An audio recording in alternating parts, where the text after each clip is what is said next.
Well, those little sneak previews we were getting on the BBC and predicting something coming just before Eurovision were right, and a trailer we got indeed. I don't know about anyone else, but this just made me so excited. Seeing Catherine Tate and David Tennant back just feels so nostalgic for me. I mean, Series 4 feels like peak childhood. It depends how old you are, but yeah, for me growing up, this was some of the best Doctor Who, so this just is getting me even more excited for the 60th. So now that we have seen this trailer, we're just going to break it down shot by shot, talk about what we've seen, what that could mean. We are going to have a discussion video coming out later this week, talking about the 3 titles that have been revealed. We'll quickly cover those slightly now, but we'll talk about those in more detail later on in the week, so keep an eye out for that. So the titles that we have had are The Star Beast, Episode 1, Wild Blue Yonder, Episode 2, and The Giggle. Those titles are over that typical reddy orange time vortex that we've seen in the opening titles, basically for the entire RTD1 era, which again, so much nostalgia. So now let's look at it shot by shot, everything we've seen in this trailer. So we open with the shot of Cyberdog. Now, Cyberdog is a real shop on location where they filmed in Camden. So the Cyberdog's website describes itself as clothing and accessories for ravers, clubbers and EDM festivals. It's not really what comes to mind when you think of Doctor Who, although the Doctor did pull off some pretty wicked dance moves at Amy and Rory's wedding. So then the next shot is the 14th Doctor kind of looking off to the side like he's just noticed something. So has he just spotted Donna for the first time? Rose, not Rose Tyler, Rose as in Donna's daughter, although he wouldn't know that it's Donna's daughter. Do we know officially that it's Donna's daughter, or are we still just kind of guessing at this point?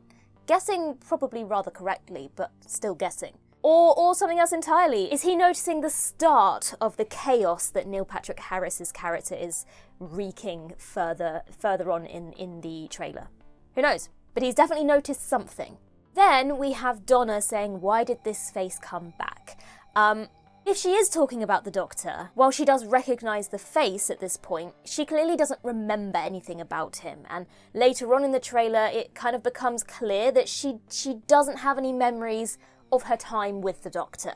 There are moments that I will discuss a little bit more further down the breakdown, but she clearly doesn't remember anything in detail, at least. She might maybe recognise his face, but clearly nothing else. So the spaceship that is crashing looks to be the same spaceship that we have seen already in the Christmas trailer that we saw.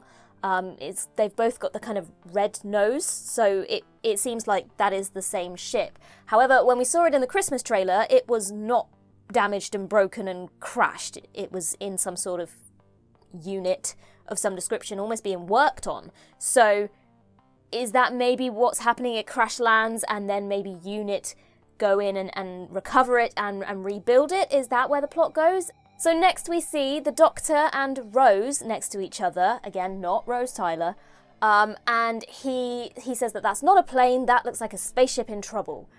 It doesn't seem like these characters know each other.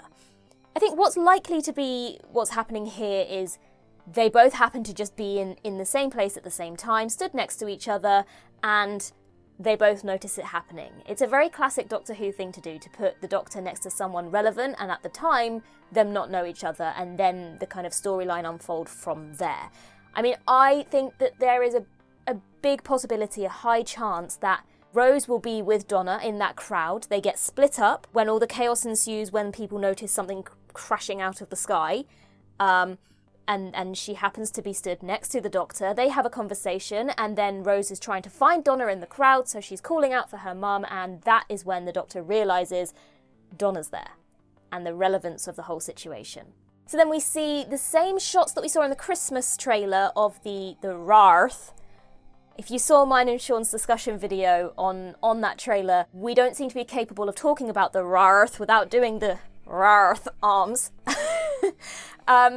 It's the same shots that we've already seen, so there's nothing really new to add there, other than the fact that they do look really cool, and they have got some balls to just be strolling down the street in plain view, just like they own the place. Like, I feel like they're quite important. I think it's probably also safe to assume that the ship with the red nose is their ship.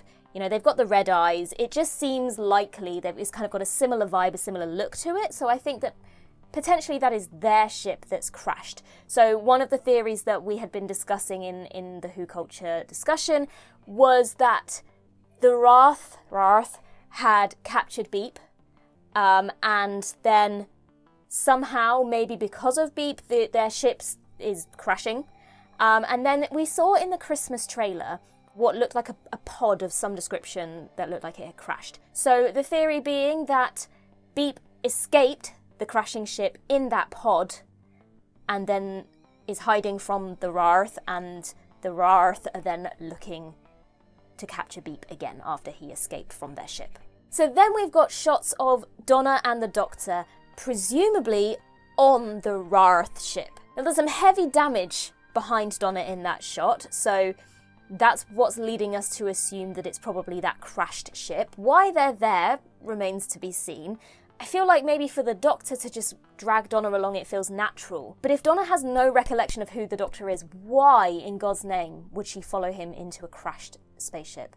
Like, knowing Donna, that just doesn't seem like something she'd do. There's been a little bit of speculation on Twitter that they are on Matt Smith's TARDIS.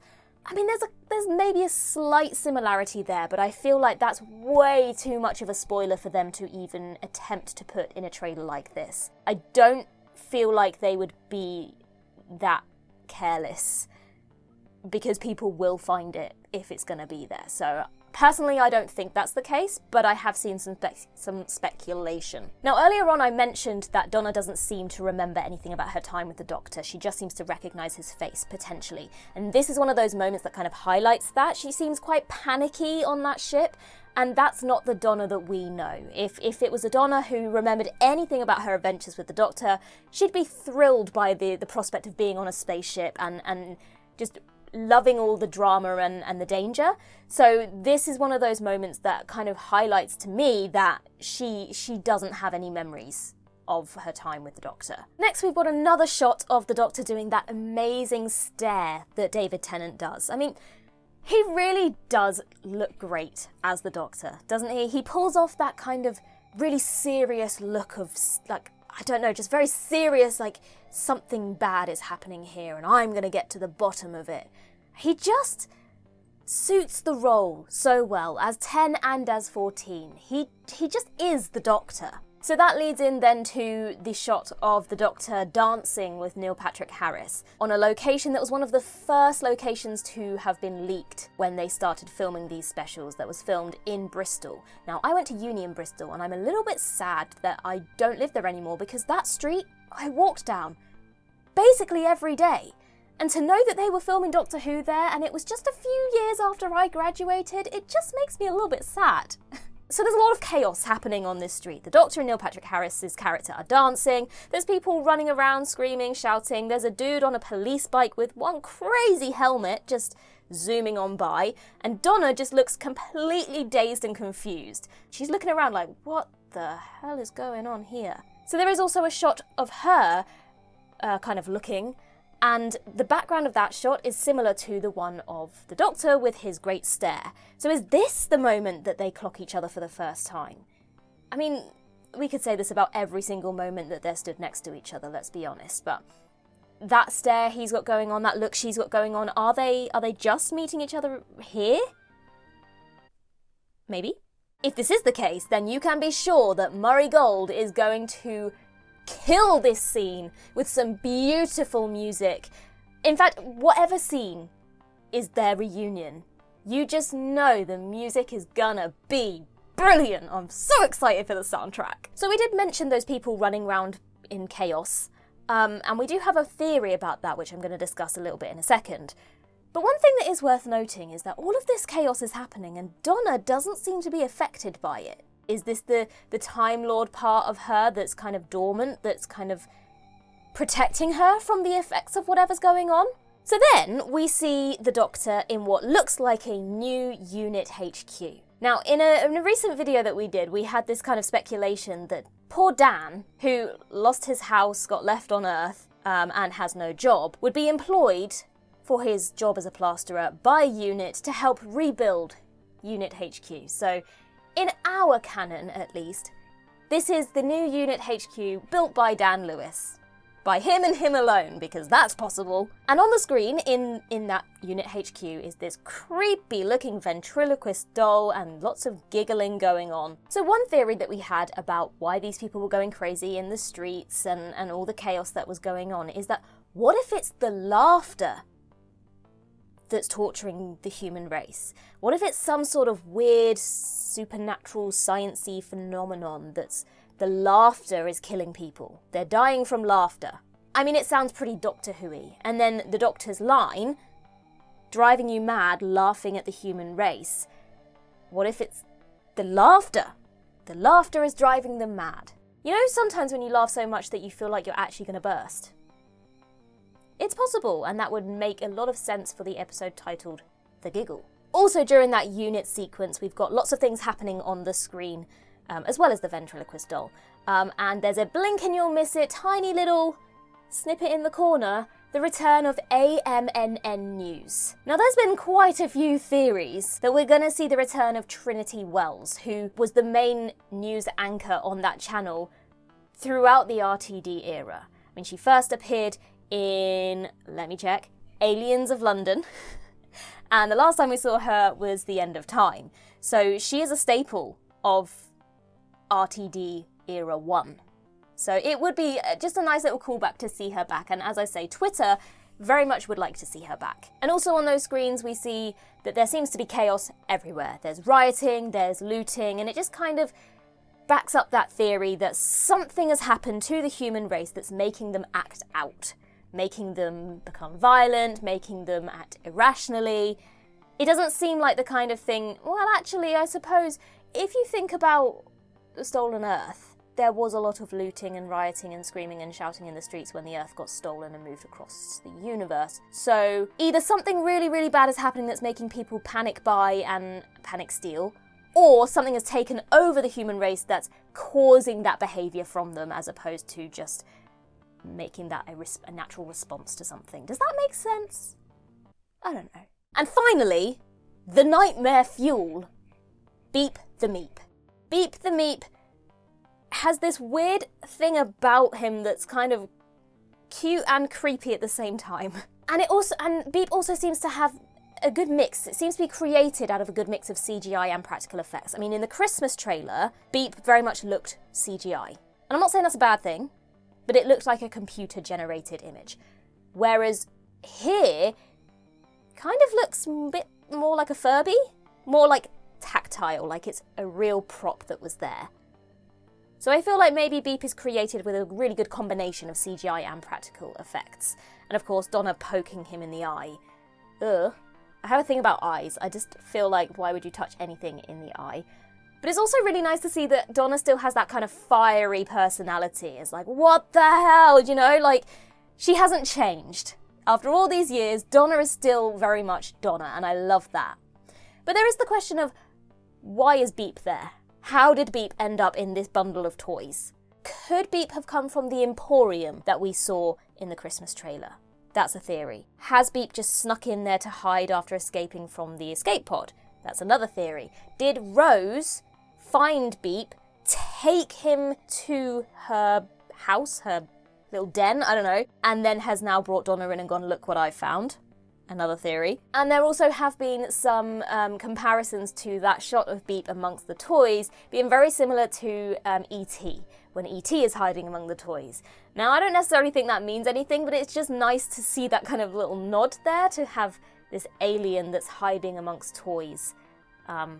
There's not really much to say about that, but it's kind of cool. One thing that is worth noting in the entire trailer is that there doesn't seem to be much inclusion of any of the other characters. We don't see much of Sylvia, Wilf, we don't see much of Sean, we don't see much of Ruth Madeley's character, we don't see very much, well, in fact, we don't see any of Ncuti Gatwa at all, which leads me to believe, again, that he's maybe not as involved as we might hope.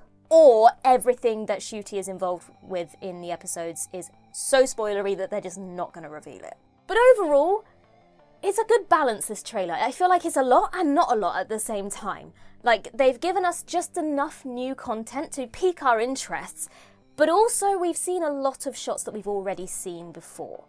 So it's a good balance here of giving us just enough new stuff to get us excited, but not spoiling it, but not spoiling it too soon for us either.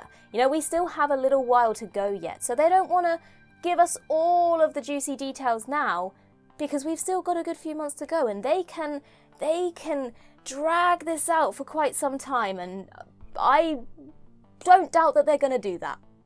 But that's the lowdown on what we've got so far. So let us know what your thoughts are in the trailer down below. Was it what you were expecting? Better than what you were expecting? Not what you were expecting?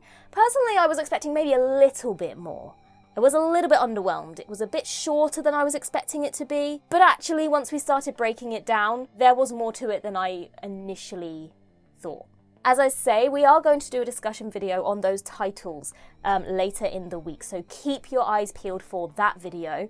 And in the meantime, let us know your thoughts on social media, on the comments here, and we look forward to seeing your theories. I've been Ellie with WhoCulture, and in the words of Riversong herself, goodbye, sweeties.